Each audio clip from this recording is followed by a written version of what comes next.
මේක ඇත්තටම ගවේෂණයක් කියලා දැම්මොත් වඩා ලස්සනයි. මේක 6 වෙනි පොත. ඔබතුමා මට සම්පූර්ණ මේකේ සහයෝගය දුන්නේ. මේ 6 වෙනි පොත බවට පත් වෙන්නේ කොහොමද? මේ උරුමයේ පංගින්දෙන් මෙන්න මේ පොත. ගජමන් වතක වරුණ තමයි මේ පොතේ නම. මම සාමාන්‍යයෙන් ඔය බුක් ෂොප් වලට ගියාම නිතරම මිලදී ගන්න පොත් වර්ග තියෙනවා. අන්න ඒකෙදි තමයි මට මේ විපත වෙන්නේ නැත්තේ. ඉතිහාසයක් නැති ජාතියක් කියලා කියන්නේ හරියට බොන්සායි ගහක් වගේ. මට පොඩි අර්බුදයක් තියෙනවා, මූල්‍ය අර්බුදයක්. ඒ තමයි මේ උපාධියක් තියෙන රස්සාවක් නැහැ කියලා. ඒ කියන්නේ මේ දුරකථන මතුවක් ගත්තා කියලා මේ කේන්ති ගන්න එහෙම කෙනෙක් නෙමෙයි. වර්ෂත් එක්ක, පුද්ගලයොත් එක්ක, නම් එක්ක, ස්ථාන එක්ක එහෙම පැහැදිලි කිරීමේ අසාමාන්‍ය හැකියාවක් තියෙනවා. අපි තමයි ඒකට එකක් බය කිරීම නිසා, අනික අපි ගාව තියෙන ධන ලෝභය නිසා. ඒතර අපි සුද්දොන්ගේ වහල්ලු බවට පත් වෙලා, යාචකයෝ පුලින්නු බවට පත් වෙලා තමයි දැන් මේ කරන්නේ. අපේම රටේ ගස් ටික අපිම කපලා පටවනවා. අයබෝන් අපි අදත් ඔබට පොතක් රැගෙන එනවා සබරගමුවෙන් වෙසක් මලක්. මේක ඇත්තටම වෙසක් මල් පිපෙන තැනක් ගැන ලියවිච්ච පොතක්. ඒ කියන්නේ මේ අපිට හම්බුණු පොත් අතර විශේෂ පොත් තියෙනවානේ. එකක් තමයි අර මම කියපු අර ඩාරියා ෆෝගේ නාට්‍ය පරිවර්තන දෙකක් ලැබිලා තියෙනවා. ඒකේ මම මේ තරුණ ඉලන්දාරියට ආරාධනා කරා නලින් ජයසේකරට පුළුවන් නම් ඒ විනාඩි 20 නාට්‍ය ඩාරියා ෆෝගේ විනාඩි 20ක නාට්‍යයක් තියෙනවා. පුළුවන් නම් ඒක මේ ආණ්ඩුකාර කාර්යාලයේ ශබ්දාගාරයට ඇවිල්ලා පොඩ්ඩක් පුළුවන් නම් ඒක කරන්න කියලා මම උඩ ආරාධනා කරා. ඊට පස්සේ තමන්ගේ ජීවන අත්දැකීම් අලලා පොතක් ලියලා තියෙනවා ගොඩකෙවල රෝහණ තිස්සයන්. ඔහු සඳ පහන් යාමේ කියලා ඔහුගේ කියන්නේ ඔහුගේ ජීවන චාරිකාවත් ඒකට එකතු කරු පරිකල්පනීය කාරණාත් එකතු කරලා මේ පොත ලියලා තියෙන්නේ. ඒකත් අප වෙත ලැබෙනවා. ඊට පස්සේ මේ හම්බ වුණා මේකත් එක්තරා විදිහක චාරිකා සටහනක් කියලා කියන්න පුළුවන් වුණා. එහෙම නැත්නම් ගවේෂණයක් කියලා කියන්නත් පුළුවන්. මේක ඇත්තටම ගවේෂණයක් කියලා දැම්මොත් වඩා ලස්සනයි. මේක 6 වෙනි පොත. මේ 6 වෙනි පොත නිසා මම මේ ගැන තොරතුරු හොයලා බැලුවා. අපි පුබුදුත් එක්ක එකතු වෙලා පුබුතුමා මට සම්පූර්ණ මේකේ සහයෝගය දුන්නේ. මේ 6 වෙනි පොත බවට පත් වෙන්නේ කොහොමද? මේ උරුමයේ පංගින්දෙන් මෙන්න මේ පොත. ගජමන් වතක වරුණ තමයි මේ පොතේ නම. ලාංකේය අභිමානයේ ලොවට කියන සන්නාමය තමයි ඔහු එක නාමකරණය කරලා තියෙන්නේ. ඔහු ඇවිල්ලා මේ අපි මට හිතෙනවා මේ පහුවෙලා මුණ ගැසුණු. ඒ කියන්නේ පමාවී ආවසන්තේ වගේ නිකන්. ඔහු ඇයි මෙච්චර කල් මට අඳුර ගන්න පරක් වුණේ කියලා මම කල්පනා කරන්නේ. අර මම නවකතා, කෙටි කතා, කවි වගේ පැත්තකට මගේ හිත ටිකක් වැඩිපුර යොමු වෙලා තියෙන නිසා වෙන්නේ නැති අජිත් වීරසිංහයන් මට අතෑරෙන්නේ නැත්තේ සමා වෙන්න මට ඒ ගැන. සහ මේ මම සාමාන්‍යයෙන් ඔය බුක් ෂොප් වලට ගියාම නිතරම මිලදී ගන්න පොත් වර්ග තියෙනවා. අන්න ඒකෙදි තමයි මට මේ විපත වෙන්නේ නැත්තේ. ඒ අනුව මේක ලැබිලා තිබුණා ආණ්ඩුකාර කාර්යාලයට අජිත් වීරසිංහයන්ගේ මේ ගජමන් වතක වරුණ. ඒ අනුව අපි ඔහු පිළිබඳව කිසියම් සොයා ගැනීමක් සහ සොයා බැලීමක් කරා. ඔහු ඇවිල්ලා මේ සපරගමුවේ පාරණ රිංගන සපරගමුවේ පස්යට යන ගිහිල්ලා ඒ සපරගමු උරුමයේ ලෝටගෙන හරි අසිරිමත් මිනිහෙක්. මේ අජිත් වීරසිංහ කියලා කියන්නේ ලොකු වයසක හදේකුත් නෙමෙයි මේ. ඔහු තනතුරක් මම ඔය හාදේ ඉලන්දාරියා කියලා කිව්වට ඔහු ඇවිල්ලා මේ රත්නපුර සික් ලේඛනාගාරයේ පාලන නිලධාරී. ලේසි නෑ. ලොකු තනතුරක් දරන කෙනෙක්. 1853 ඉඳලා ඉංග්‍රීසි ආණ්ඩුවේ සියලුම ලේඛන සුරක්ෂිත කරලා අනාගත පරපුරට රැගෙන යන අසිරිමත් මිනිසා ඔහු අජිත් වීරසිංහයන් කියලා කියන්නේ. ඒතර මේ ඔහුගේ ඔය ලේඛනාගාරයේ අද වෙනකොට සපරගමුවේ ඔහුගේ ලේඛනාගාරය එක්තරා විදිහක පරමාදර්ශයක් වෙලා තියෙනවා ජාතික ලේඛනාගාරයට පවා. ඒ කියන්නේ ඔහු ඒ තරම් මේ සපරගමුව පිළිබඳව අවශ්‍ය ඕනෑම ලේඛනයක් අන්තර්ජාලය හරහා ඕනෑම කෙනෙකුට ලබා ගැනීමට මේක අර අපි කියන්නේ අපේ භාෂාවෙන් කියනවා නම් මොකද කියන්නේ මේ තාක්ෂණීකරණය කරලා දෙනවා. ඒක ඇත්තටම අහන්න ලැබුණේ තාම ඉහළ ප්‍රවෘත්තියක්. එතකොට මේ ඔහුගේ පරමාර්ථය ඇයි මේ පොත් හයක් ලියාගෙන මොකද්ද ඔහුගේ අරමුණ? මේ ඇයි මේ ගජමන් වතක වරුණ වගේ පොතක් ලියන්න මොකද්ද? ඔහු කියනවා ඔහුගේ පෙළඹවීම මං නිතරම කැමති දෙන්නේ. මං නිතරම මේ වෙසක් මලේ අගයන්නේ මෙන්න මේ දේ. ඒ තමයි මේ අර අතීතයට ඇවිද යන්න දිගු ගමන අර කපුගේ කියන්න වගේ පිය සටහන් මැකී නොමැත තව මා දිගු ගමනේ. මගේම පියවර මත අඩි තබමින් ඔබේන දුටුවේ මා පිටුපස්සේ. ඒක හොඳ දෙයක්. එතකොට ඔහු කියනවා මාළනී ලොකු පෝතාගම දිසාපතිනිය තමයි ඔහුගේ හිතේ මේ පළවෙනි වතාවට මේ බිජුවට පැල කරලා සපරගමුව හාරන්න පාරන්න රිංගන්න හොයන්න ගල්ලෙන් ඇතුලේ යන්න පස් යට යන්න වතුරේ කිමිදෙන්න මෙන්න මේ ගල් ගුහා අස්සේ ඇවිදින්න අම්මා බලංගොඩ මානවයාගේ අඩිසටහන් දිගේ ඇවිදගෙන යන්න බලංගොඩ ඉඳලා බටදොඹල එන්නට යන්න මෙන්න මේ පාර කිව්වේ මේ මාළනී ලොකු පෝතාගම දිසාපතිනියත් එවකට ආණ්ඩුකාර වීජමු ලොකු බණ්ඩාර ඇත්තටම ඔහු වියතෙක් උගතෙක් සහ ප්‍රඥයෙක් ඔහු සිංහල භාෂාව පිළිබඳ මහා ප්‍රඥයෙක් අපි ඒක පිළිගන්න අවිවාදයෙන් මෙන්න මේ අයගේ පෙළඹවීම මත එහෙම නැත්නම් ඔවුන් දුන්න උත්තේජනය මත තමයි මේ පොත් ටික ලියන්න පෙළඹුණේ කියලා ඔහු බොහොම නිර්ලෝභීව වචන වැය කරමින් ප්‍රකාශ කළා මේ නන් දෙක. එතකොට මේ ඉතිහාසයේ වැළලී ගිය අවම වශයෙන් අවුරුදු 36000කවත් ඉතිහාසයේ වැළලී ගිය බලංගොඩ මානවයාගේ පියසටහන් මත ඇවිද යන්න නූතන પરම්පරාව පොළඹවන්න ඉතිහාසයක් නැති ජාතියක් කියලා කියන්නේ හරියට බොන්සායි ගහක් වගේ පොළවේ පැලවෙලා මහ පොළවේ යටම තියෙන සීතලම දියවුල් පත්තලින් වතුර බීලා නිල් හසින උසම උස තැනකින් සීතල සුළම් පහස විඳගෙන අතුපතර විහිදිලා සුවහසක් සකුණ කැලට ගින්නිවා සැනසෙන සිහිල් සෙවන සදන විශාල ගහක් පෝච්චියක පැල කළා ඒක බොන්සායි කළා අතු කපලා මුල් කපලා ඒක ගහක් කියලා හිතාගෙන ඉන්න සමාජයේට ඔබතුමා මේ කරන මහඟු කාර්යය මේ කරන වෙහෙස මහන්සිය මේන් ලැබෙන ප්‍රතිලාභය මොකක්ද? නිදිමතත් වෙහෙසත් කාන්සියත් විඩාවත් ඇරෙනකොට මම හිතන්නේ නෑ මේ මූල්‍යමය ප්‍රතිලාභයක් ඔබට ලැබෙනවා කියලා. නමුත් අනිත් අයට වඩා හොඳින් නිින්ද යන බොහොම සුවදායි ශාන්ත සන්ධ්‍යාවල් එළමෙන සොඳුරු පුද්ගලයෙක් බවට පත් වෙනවා ඔබ වැනි මිනිස්සු. ඉතින් මේ ඔහුගේ උත්සාහය ඔහුගේ වචන වලින් කියනනම් සපරගමුවේ ප්‍රෞಢ ඉතිහාසය ලෝකයට රැගෙන යාම ඔහුගේ 25 වසරක මාධ්‍ය ජීවිතයක් තියෙනවා මේ අජිත් වීරසිංහයන්ට. ඔහු මේ මාධ්‍ය ජීවිතය ඇතුලේ පුවත්පත්වලට ලියන ලද සපරගමු ඉතිහාසය පිළිබඳ ලිපි සහ ඒවා ඇතුළත් වූ කරුණු එක එක විදිහට සම්පින්ඩණය කරලා ඔහු ලියලා තියෙනවා. පළමු පොත ඒ කියන්නේ උරුමේ පන්හිඳින් කියන පොත් පෙළේ පළමු පොත හැටියට ඔහු ලියලා තියෙන්නේ. සමන් දේව වරුණ කියන පොත සමන් දෙවියන්ගේ ආත්ම හතරක් පිළිබඳව ඔහු මේකේ ලිපි රචනා කරලා තියෙනවා.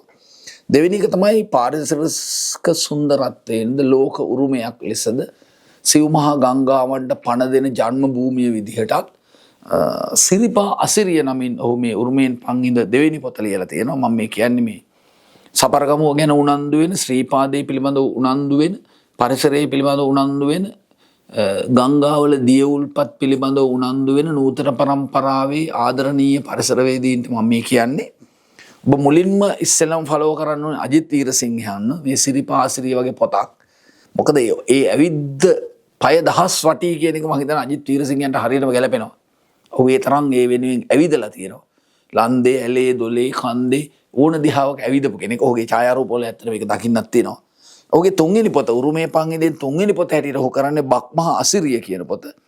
අවුරුදු වලේ ඉතිහාසය. ඒ කියන්නේ රොබර්ට් නොක්ස් ලියපු තැන ඉඳලා හෝ අවුරුදු දහස් ගානක ඉතිහාසය තුළ අවුරුද්ද මොකද්ද? මෙන්න මේ අවුරුදු උලෙල ඉතිහාසය පිළිබඳව ඔහු ලියන පොත තමයි මේ බක්මහා අසිරිය. ඒකෙදී ඔහු ඒකේ ජීවමාන අර සාක්ෂි යොදා ගන්නවා. ඒ කියන්නේ ගවේෂණයකදී අත්‍යවශ්‍යයි මේ කාරණාව. ඔහු හම්බ වෙනවා අවුරුදු 100ක් ජීවමානව සිටින පුද්ගලයන් හම්බ වෙලා මේ පුද්ගලයන් මීට අවුරුදු 100කට කලින් ඒ කියන්නේ අපි හිතමුකෝ අවුරුදු 90ක් නේ. එතකොට මතකය කියන එක අපි ගාවට එනවනේ අවුරුදු 90 දී. කියන්නේ අවුරුදු 10 දී. අවුරුදු 90කට කලින් කොහොමද අවුරුද්ද මොනවද ඒකේ තිබුණු හැඩතල මොනවද හැඩරුව මොනවද ගුණ සුවඳ කොහොමද මේ අන්‍යෝන්‍ය සම්බන්ධතාව මානව ප්‍රේමය කොහොමද ගොඩ නැගුණේ හදපු රසකවිලි වර්ග මොනවද අවුරුදු ක්‍රීඩා මොනවද සාමාන්‍යයෙන් මැදින් මහේ මැද විතර කුඹුරු කපලා පාගලා ඉවර වෙලා දවස් 30ක විතර විරාමයක් ලැබුණම ගොවියෝ ගෙවිලියෝ ගම් දරුවෝ සහ ගැමියන් වියපත් ගැමියන් කොහොමද මේ දවස් 30 ගත කළේ කොහොමද උන්ගේ මානව ප්‍රේමයේ එකිනෙකා අතර මුදා හරිමින් කොහොමද මේගොල්ලන් ජීවත් වුනේ. ඒක හරි ලස්සනයි. ඊට පස්සේ ඔහු ලියනවා සපරගමුවට මහඟු වටිනාකමක් එකතු කරලා දීලා තියෙන ප්‍රාග් ඓතිහාසික යුගයේ පවා දක්වා දිව යන වැළලී ගිය ඉතිහාසයක ශ්‍රේෂ්ඨත්වය දැනටත් කියාපාන බලංගොඩ කූරගල පිළිබඳව ඔහු අවුරුදු 16000ක උරුමය සොයාගෙන යන පොතක් ලියනවා. ඒ පොතේ නම ඓතිහාසික කූරගල. මීට අවුරුදු 16000කට එහා පැත්තේ කූරගල මොන වගේ තියෙන්නේ නැද්ද? අද කූරගල නවෝදය මොන වගේද?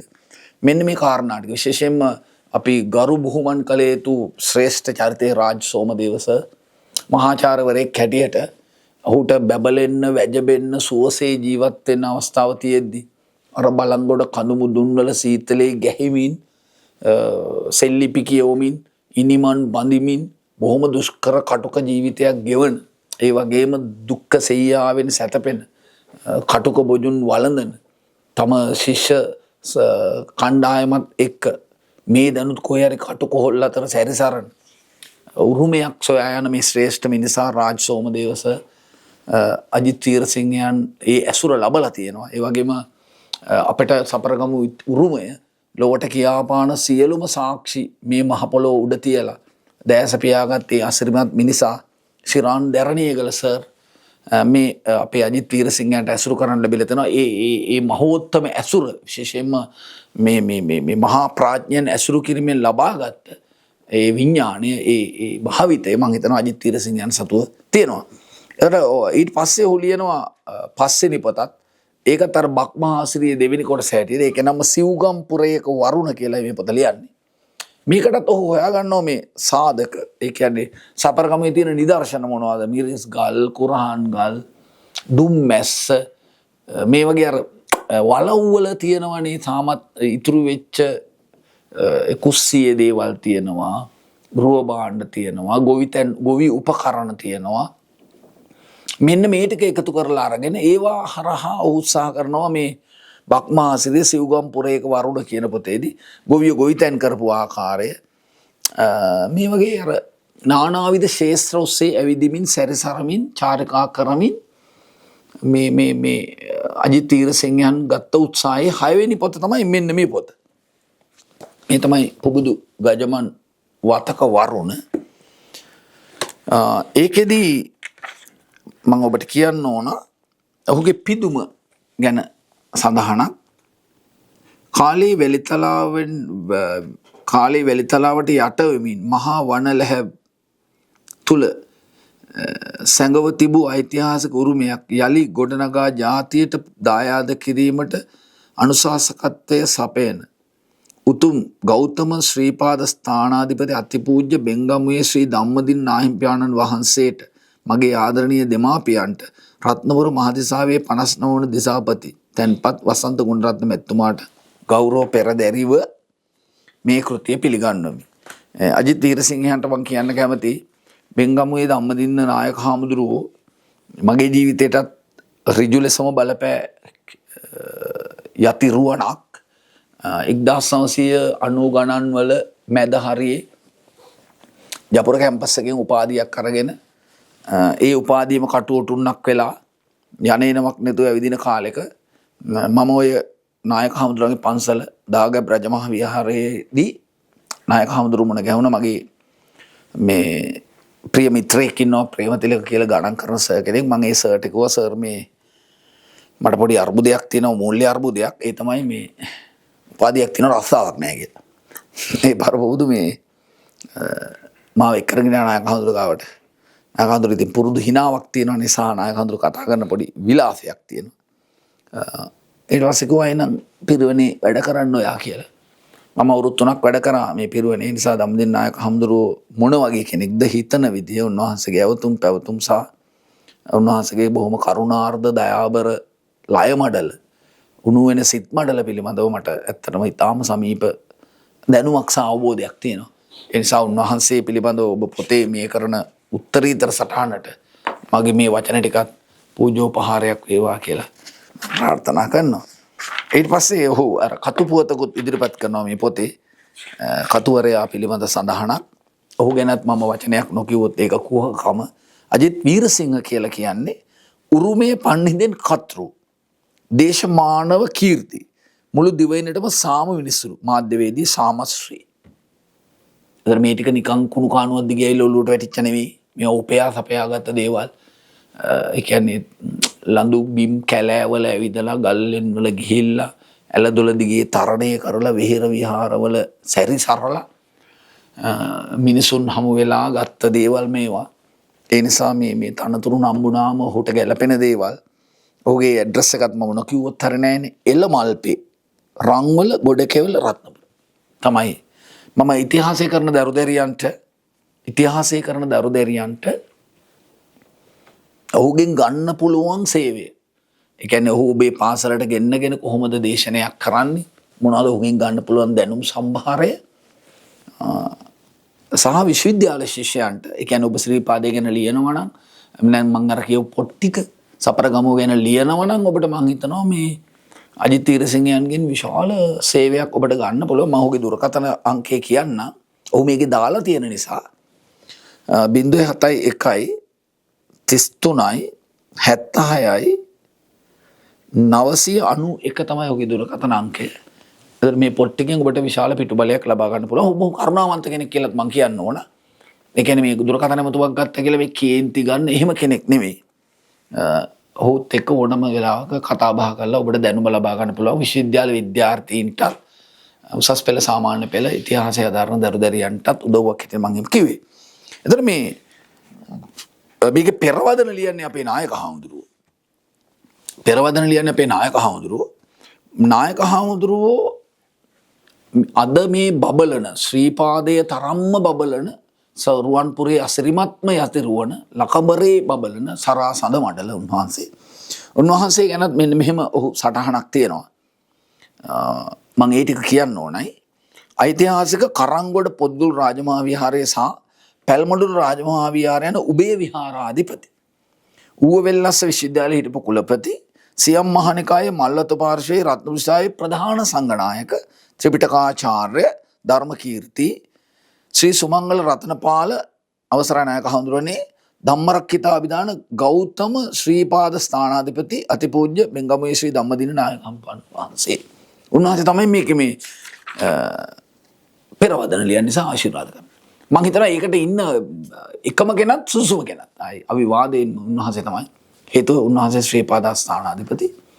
ඒ වගේම වේහල්ලේ පරපුරට තමයි ශ්‍රීපාදේ උරුම වෙලා තිබුණේ. එක්තරා සෝචනීය අවස්ථාවකදී වේහල්ලේ පරපුරෙන් මේ ශ්‍රීපාදය උදුරා ගන්නවා. පසු එය නැවත ලබා ගැනීමට හැකි වෙනවා. මෙන්න මේ පිළිබඳව. ඒ කියන්නේ මම හිතන හැටියට සපරගමුවේ ඉතිහාසය කොලයක් බලන්නේ නැතුව හිටි වනම එක දිගට නමක්වත් වර්ෂයක්වත් පැටලෙන්නේ නැතුව කියන්න පුළුවන් එකම කෙනා ධම්මදින නායක හඳුරුවෝ. ඒ තරම් මතකයක්, ඒ තරම් නිර්වුල්, ඒ තරම් පැහැදිලි, ඒ තරම් සුපසන් මතකයක් මම ඇත්තටම දැකලා නැහැ. වර්ෂත් එක්ක, පුද්ගලයොත් එක්ක, නම් එක්ක, ස්ථාන එක්ක එහෙම පැහැදිලි කිරීමේ අසාමාන්‍ය හැකියාවක් තියෙනවා ධම්මදින අපේ නායක හඳුරුවන් වහන්සේට.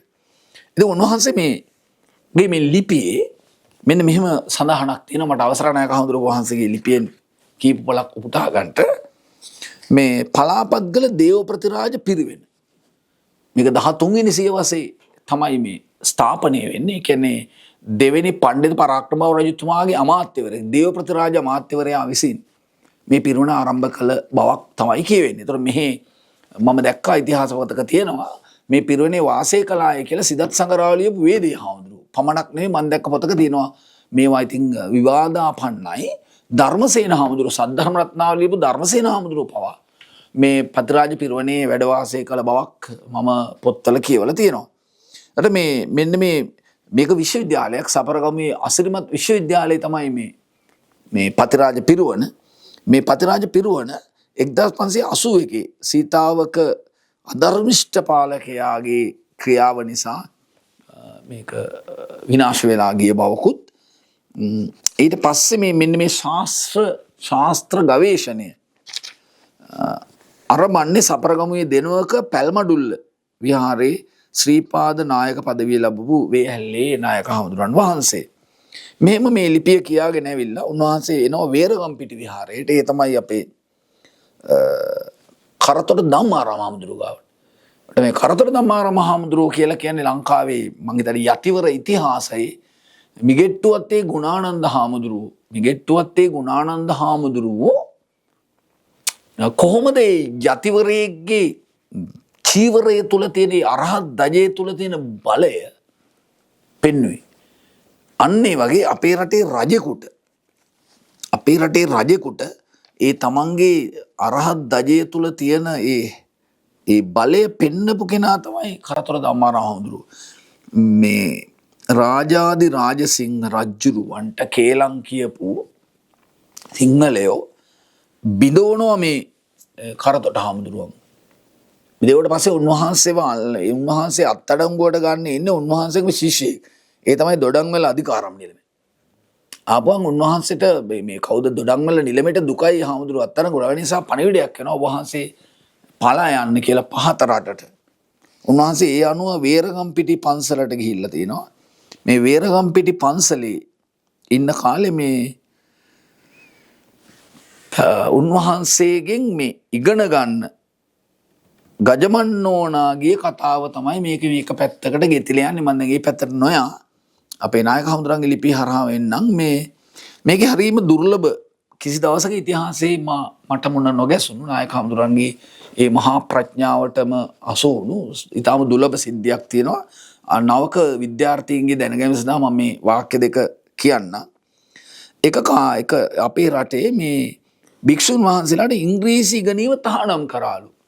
ඒ තහනම් කරපු හේතුව නායක හඳුරෝ මේකේ සටහන් කරලා තිනවා. ඒකට හේතුව තමයි පහතරට භික්ෂු පරපුරක ප්‍රධානියා වෙලා හිටපු කපුගම හාමුදුරුවෝ. භාෂා විශාරදෙක්. උන්වහන්සේට ඉංග්‍රීසි හොඳට පුළුවන්. මේ ඉංග්‍රීසි නිසා උන්වහන්සේ බයිබලය කියවලා මිෂනරි පූජකෙක් වෙලා තියෙනවා. මේක ටිකක් තිගැස්සෙන සිද්ධියක්. හාමුදුරුවරු ඉංග්‍රීසි ඉගෙනගෙන මිෂනාරි පූජකෙක් වීම කියන එක ඉංග්‍රීසින්ට මං හිතන්නේ මල්දමක් වෙන්න ඇති ඒ වෙනකොට. ඒ නිසා මේ මෙන්න මේ මොනවාද ධනලෝභය, බලලෝභය වගේ නානාවිධ හේතු මත භික්ෂුන් වහන්සේලා ඉංග්‍රීසි පැත්තට හැරවීම වැළැක්වීම සඳහා තමයි මේ ඉංග්‍රීසි භාෂාව තහනම් කරලා තියෙන්නේ. පස්සේ කාලෙක මේ ඉංග්‍රීසි ඉගෙන ගත්ත භික්ෂුන් වහන්සේ නමක් රජ්ජුරුවන්ට ලිපියක් ලියලා ඒ ලිපියේ අනුහසින් නැවත වරක් වේහැල්ලේ පරම්පරාවට ශ්‍රීපාදේ ලබා ගැනීමට හැකි වුණු කතාව තමයි අපේ නායක හාමුදුරුවෝ ලියන්නේ. ඊට පස්සේ මේකේ මේ ඇතුළේ ලිපියක අජිත් වීරසිංහයන් ලියලා තියෙනවා කරතොට ධම්මාරාම හාමුදුරුවෝ රාජ උදහසට ලක් වෙච්ච වෙලාවේ උන්වහන්සේ වේරගම්පිටි පන්සලට ඇවිල්ලා බාරසකාවේ ලියූ බව. ඒක බරණම ගබසක කියලා ප්‍රසිද්ධයි පුබුදු. මේ බාරසකාවේ ලියලා රජුරන්ට යවලා තියෙනවා. රජුරෝ ශාස්ත්‍රලෝභී කෙනෙක්. ඒක ඉතින් ඉතා හොඳ දෙයක්. ඒ කියන්නේ රජතුමා කියන කෙනා කේලම් අහන්න පටන් ගන්න දවසේම එයාගේ අවසානයේ ආරම්භය පටන් ගන්නවා. ඒක තමයි සාමාන්‍ය දේ. රජතුමා බුද්ධිමතෙක් හැටියට කල්පනා කරන්න. හොඳට මේ රජුරෝ ටිකක් ශාස්ත්‍රලෝභී රජුරෝ කෙනෙක්. ඒ නිසා ඌ මේ බාරසකාවේ තේරුම් කරගන්න බැරි වුණා. ඒක මම ඔහු කරන්නේ මේ ඔක්කොම කන්ද උඩට ඉන්න මහා ප්‍රඥයන්ට නැනවතුන්ට එන්න කියන. එන්න කියලා මේ කවිය පැහැදිලි කරනවා බැරි වෙනවා. රජෙක්ට දරා ගන්න බැරි දේ තමයි පරාජය. දැනගැනීමෙන් සතුට වෙන කතාව. පස්සේ ඌ කරතොට හඳුරවන්ට වඩම්මලා දෝලාවකින් නුවරට වඩම්මලා කවිය තේරුම අහලා දෙනවා. ඒතර ඌ බාරසකාවේ නායක හඳුර පැහැදිලි කරලා දෙනවා. පැහැදිලි කරපුවා ඒ කියන්නේ පැහැදුණු රජතුමා. දැන් රජෙගේ හොඳ ලක්ෂණයන්නේ. පැහැදුනාම ඒ වෙනුවෙන් කෘතවේදී වෙන එක. මේක ඔබ වහන්සේ නිසායි මම මේව පැහැදුනේ කියලා. ඒ වෙනුවෙන් සංකපාල විහාරයත් පල්ලේ බැද්ද ගම්වරයත් පූජා කරපු ප්‍රවෘත්තියක් අපේ අජිත් වීරසිංහයන් ලියලා තියෙනවා. බරණම ගබසක කාවේ තියෙනවා පුබුදු සංකපාල පන්සලේ දොරේ. ගිය වෙලාවක බලන්න ළමයි අතර අලුත් පරම්පරාවේ ළමයි දන්නේ නැහැ ඒවා. ඉතින් ඔය ෆෝන් එක කරන් ගිහලා රිලෙවේ ෆොටෝ ගහගෙන එනවා මිසක. එකක් ඉතින් අපෙත් තරද්ද ගුරුවරු හැටියට. ඒ කියන්නේ ළමයා කොහේ හරි තැනක වල්මත් වෙලා නම් අනිවාර්යෙන් ඒක පිටිපස්සේ ඉන්නේ වෙන්නල තමයි ගුරුවරයා. මොකද ඔවුන් එක දැනගන්න ඕන ළමයින්ට කියන්න. එතකොට මේක තමයි අපේ නායක හඳුරන්ගේ ලිපියේ තියෙන මම අර කිව්ව මොකද්ද සරල අන්තර්ගතය.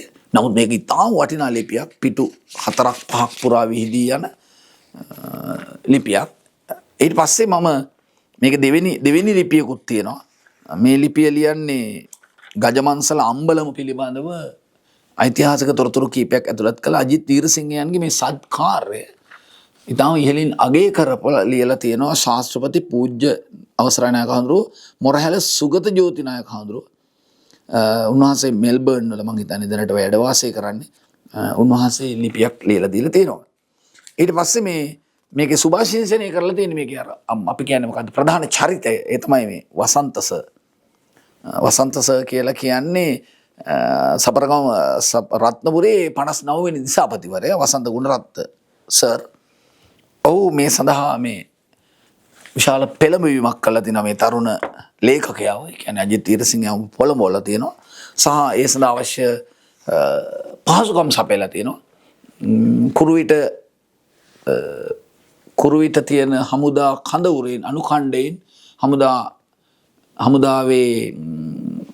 හමුදා බටයන් ගිහිල්ලා ඒ ගජමන් නෝනගේ අම්බලම තිබුණු තැන හොයලා බලලා එතන පිළිසකර කිරීමේ කටයුතුත් පුනරුත්ථාපනය කියන්නේ සමාවෙන්න නැවත ඉදිකිරීම ප්‍රතිසංස්කරණය කිරීමේ කටයුතුත් සඳහා සම්පූර්ණ සහයෝගය දීලා තියෙන මේ වසන්ත සර් වසන්ත ගුණරත්න මැතිතුමා ඒතර සපරගමේ මිනිස්සු හැටියට අපි ඔබතුමාට අපේ ශීර්ෂ ප්‍රණාමය පුද කරන්න ඕන මේ වගේ සත්කාරයකට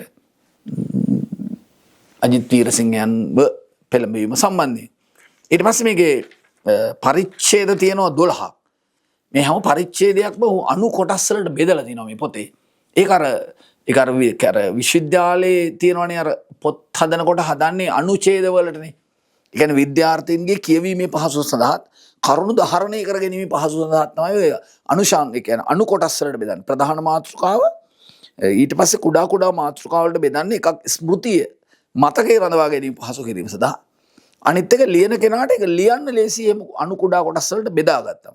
ඒ අනුව මේ ගවේෂණාත්මක ග්‍රන්ථයක තියෙන මූලික ලක්ෂණය. එනම් කුඩා අණු කොටස් වලට බෙදමින් මේක පරිච්ඡේද 12ක් යටතේ තමයි පොත පෙළගස්සලා තියෙන්නේ. ඒ සෑම පරිච්ඡේදයක්ම අර මම ඉස්සෙල්ලා වගේ කුඩා අණු කොටස් වලට බෙදමින් තමයි පොත ලියන්නේ. ඊට පස්සේ මේ මම මේකේ ලිපි දෙකක් විතරක් උපුටා ගන්නවා. ඒ ලිපි දෙක එකක් තමයි ශ්‍රී පලාබද්දල සිට සිරිපා මළුව දක්වා යන මේ ගමන පිළිබඳව ඔහු ඒ පාර ඒ කියන්නේ ඒ පාර පිළිබඳව ඔහු ලියලා තියෙන තොරතුරු ටික. ඒකෙදි මේ මට හම්බ වුණා මෙන්න මෙහෙම කතන්දරයක්. මම ඇත්තට මේ ටික වල පිළිබඳ පොඩි දැනුමක් කියන්නේ මාගාව එකතු කරගත්ත කුඩා දැනුමක් තිබුණා. ඒක විශාල දැනුමක් බවට පත් කළේ අජිත් වීරසිංහයන්. ඒක කියන්න ඕනම මේ මහා ඇලෙක්සැන්ඩර් අධිරාජ්‍යයට කියලා තියෙනවා ආදම් කියන්නේ දෙව් පියාණන් වහන්සේගේ පතුල ඇඩම් ස්පීට් ආදම්ගේ පාදය තියෙනයි කියලා සිරිපාදේ. ඒ නිසා මහා ඇලෙක්සැන්ඩර් අධිරාජ්‍ය තීරණය කරලා තියෙනවා මේ සිරිපතුල බලන්න එන්න. මෙහෙම ආපු කතාවක්, ආපු පුවතක්, ආපු තොරතුරක් තියෙනවා ෆර්සියාවේ. මේ ෆර්සියාවේ කවියගේ නම අස්රෆ්.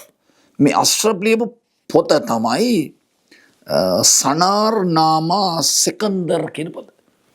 මෙන්න මේ පොතේ මේ මහා ඇලෙක්සැන්ඩර් අධිරාජ්‍යගේ පැමිණීම පිළිබඳව තියෙන සටහන අපේ අජිත් වීරසිංහයන් මේ පොතට එකතු කරලා තියෙනවා. මේ ෆර්සියානු කවියාගේ සටහන. ඒ වගේම 1344 දී ලංකාවට ආපු මොරොක්කෝ ජාතික ප්‍රඥා ඔහුගේ නම ඉබ්න් බතුතා ඔහුගේ මේ සඳහනකුත් මේක අස්සේ තියෙනවා. ඒ කියන්නේ මේ ශ්‍රීපාදයේ පිළිබඳව ලියපු සටහන්. මේ ඇරෙනකොට ඔහු ටිකක් අලුත් කාරණාවක් කියනවා. මම හිතනවා ඒක සපරගමුවේ අපිට හිතන්න හොඳ තැනක් කියලා. ඒ තමයි මේ බුදුන් වහන්සේගේ සිරිපා පහසින් පරම පිවිතුරු වන්නට පෙර සිටම ශ්‍රීපාදය ඒ අවට ගම්වල හිටපු මිනිසුන් විසින් සූර්ය නමස්කාරය සඳහා භාවිතා කළායි කියන එක. මේක මම හිතනවා මේ ඉතා හොඳ ප්‍රවේශයක්, හොඳ කුරු යුබිලියක් කියලා අලුත් පරම්පරාවට.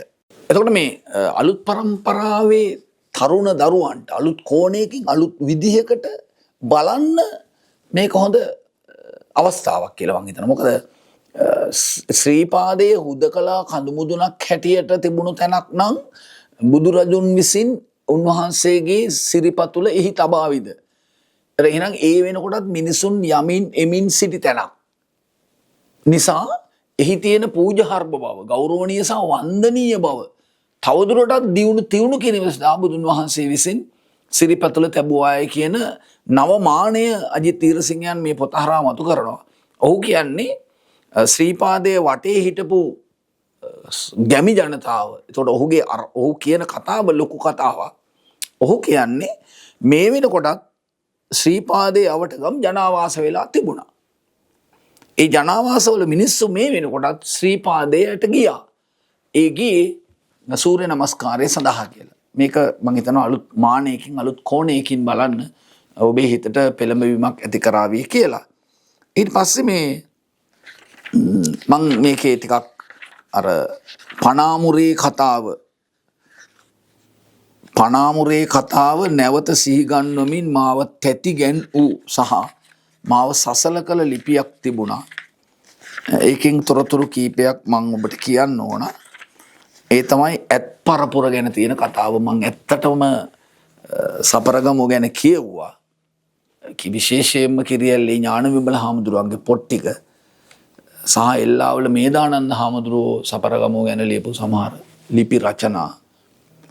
මම මේ තොරතුර හරියටම මේ මොනවද කියන්නේ අපි සංඛ්‍යාලේඛන සහිතව පළමුවරට කියවගත්තේ අජිත් තීරසිංහයන්ගෙන්. එතකොට මගේ මේ ගෞරවය ඔබටයි. මෙන්න මේ ලිපිය.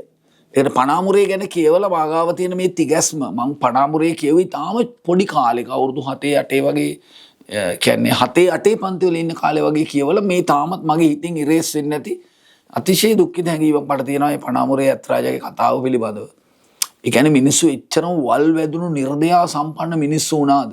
සල්ලි නිසා ඕනෑම දෙයක් කරන මිනිස්සු ඉන්නේ අද කියලානේ අපි නිරූපණ නැහැනේ. එහෙම නැහැනේ. මේ බලන්නකො මොහුගේ ලිපිය කියනවා සිරිපා අඩවි ඇත් පරපුර කියන ලිපිය විතරයි මම තෝරගන්නේ ඔබට. මේකෙදි කියනවා මේ 1820ට පෙර මේ වනාන්තරවල හිටපු අලියතුන් කුල 8ක අලියතුන් මෙහි ඉඳලා තියෙනවා. ඊට පස්සේ මේ 1818න් පස්සේ අපි උඩරට කැරැල්ල සමාවෙන්න වෙල්ලස්සේ කැරැල්ල පරාද වුණාට පස්සේ කැරැල්ල නෙමෙයි ඒක ඇත්තටම අරගලේ පරාද වුණාට පස්සේ මේ අරගලේ කියන වචනේ මට දුන්නේ ප්‍රසිද්ධ ඉතිහාසයේ සර් කෙනෙක්. හිමහත්යා බස්නායක කියලා පැල්මඩුල්ලේ ඉන්න. ඔහු මට කිව්වා කැරැල්ල කියලා කියන්න එපා. කැරලි කියලා කියන්නේ පවතින පාලන ක්‍රමයට විරුද්ධව ඇති කරන දේවල්.